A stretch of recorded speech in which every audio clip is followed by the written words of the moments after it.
मेरे प्यारे मित्रों नमस्कार। आज हम मनवादी सोच वाले वामपंथियों के बारे में बात करेंगे। पहला यह है कि क्या बौद्ध धर्म भी मनवादी है। दूसरा, क्या बौद्ध धर्म में शूद्रों के साथ भेदभाव होता है कि नहीं होता है। तीसरा, क्या बौद्ध धर्म सनातन विरोधी है। चौथा, यह कि क्या बौद्ध धर्म की पटकथा जैन धर्म पर आधारित है। इन्हीं सब का जवाब आज इस वीडियो के माध्यम से जानेंगे।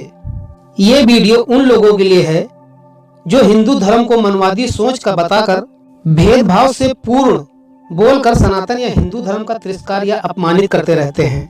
गौतम बुद्ध ने खुले शब्दों में यह कहा है कि कभी भी नीच कुल का कोई बोधिसत्व नहीं हो सकता है। सदा ब्राह्मण और क्षत्रिय ही बोधिसत्व होंगे। अगर पीछे मुड़कर बोधिसत्वों के बारे में जानना चाहोगे तो सभी बोधिसत्व ब्राह्मण, क्षत्रिय या वैश्य ही होंगे। इसमें एक भी नारी नहीं थी, एक भी वामसेफी छाप का बुद्ध भी नहीं था, और इसका न होना भी संभव है। यदि कोई आपके पास नवनिर्मित बौद्ध आए और कहे कि वह बोधिसत्व और बुद्धत्व को प्राप्त है, तो समझ लीजिए कि वह बुद्ध द्रोही या किसी अन्य पंथ या यान का है। गौतम बुद्ध फिर भी नहीं रुकते हैं। उन्होंने धम्मपद के 14वें बुद्ध वग्गों में यह कहा है कि उत्तम पुरुष सब जगह न पैदा होकर केवल धनवान क्षत्रिय या ब्राह्मण के कुल में ही पैदा होता है। साथ ही 15वें सुख वग्गों में गौतम बुद्ध ने शाक्य या कोलियों को क्षत्रिय बोलकर घोषणा करते हैं कि क्षत्रिय अमूल्य है। धम्मपद के इस चित्र से आप समझ सकते हैं, जिसका अनुवाद बौद्ध विद्वान भिक्षु धर्म रक्षित ने किया है और इसको दलित प्रकाशन गौतम बुक सेंटर ने छापा है। अब कई लोग सनातन में जातवाद की बात करते हैं, तो मैं उन्हें बता दूं कि यदि आप अफवाह से आगे सच का मर्म जानना चाहते हो तो समझ लो, सनातन धर्म में जन्म जात किसी भी व्यवस्था जैसी जाति आधारित के लिए कोई स्थान नहीं है।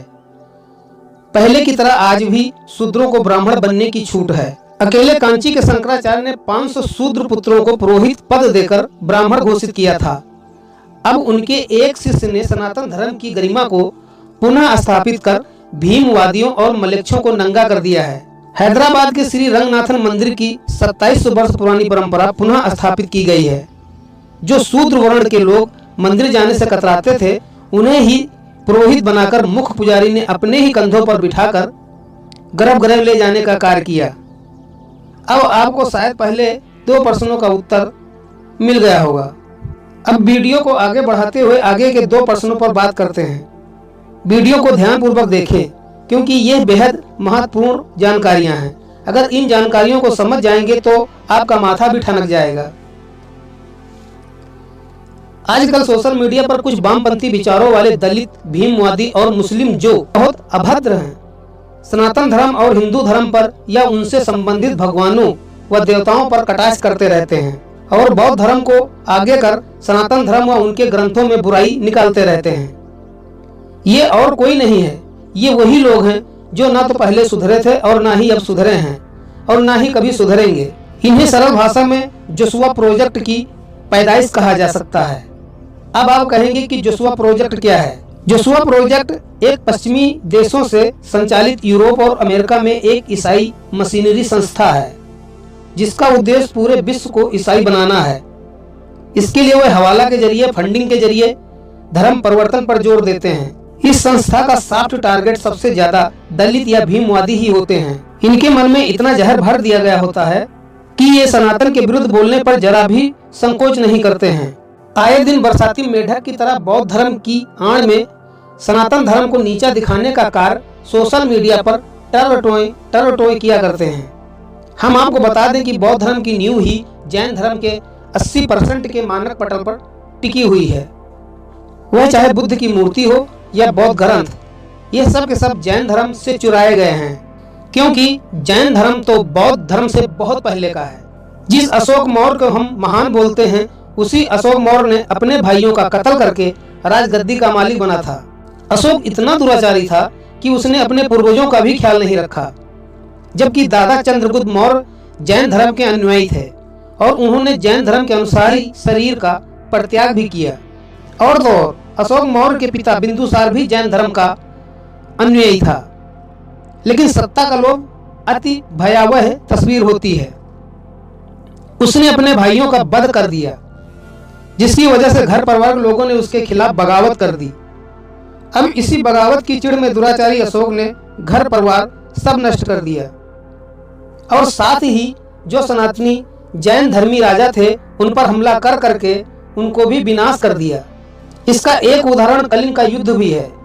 इस कलिंग के राजा अनंत पद्मनाभन सनातनी जैन धर्म को मानने वाले थे, लेकिन अशोक मौर्य ने इस कदर विनाश किया कि कुछ बचा ही नहीं। फिर अशोक की कहानी यही नहीं रुकी, उसने सभी सनातनी जैन धर्मों के मठों, मंदिरों और मूर्ति को तोड़कर बुद्ध को स्थापित किया।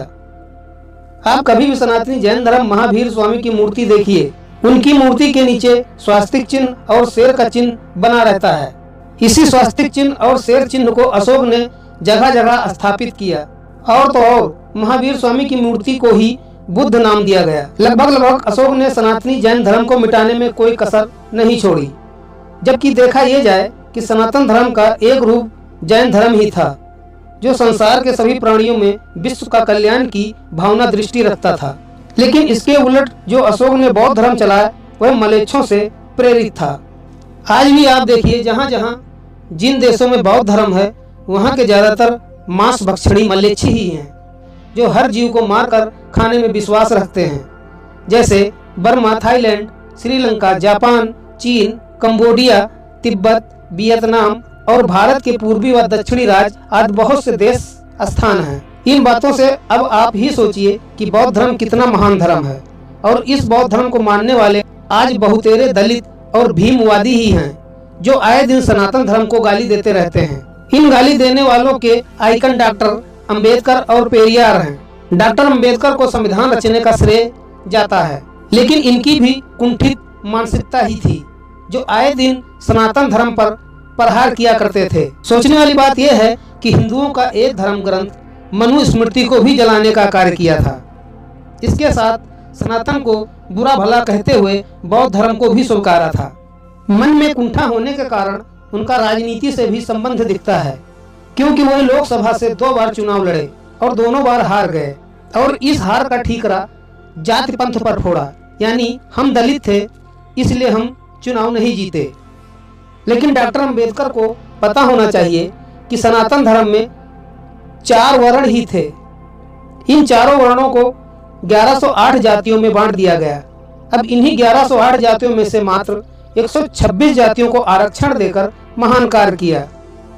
भाई बात तो बिल्कुल साफ है, जब तुमने केवल 126 जातियों का ही भला करने की सोची तो बाकी कहाँ जाएंगी? क्या अन्य जातियों में गरीबी या भूखमरी नहीं थी? क्या वह सब चांदी का चम्मच लेकर पैदा हुए थे? जो उनके साथ अंबेडकर ने न्याय नहीं किया। हो कुछ भी, उनकी कुंठित सोच ही उनके व्यक्तित्व में एक न छूटने वाला दाग है। अब बात हम उस पेरियार की करते हैं। वह तो अंबेडकर से भी 4 कदम आगे था। वह कट्टर सनातन विरोधी तो था ही, उसमें हिंदुओं के ग्रंथों को भी गलत ठहराया और उसने खुद हिंदू धर्म के ग्रंथों की आलोचना कर करके अपने ही ग्रंथ बना डाले, जबकि वह अपने घर या माँ बाप के द्वारा निष्कासित व्यक्ति था। अपनी दुर्जनी स्वभाव की वजह से उसने अपने बुढ़ापे में अपने से ही 32 साल छोटी मुंह बोली बेटी के साथ शादी की थी। यह कितना उचित और संस्कारमयी था, यह उसके छवि की पहचान है।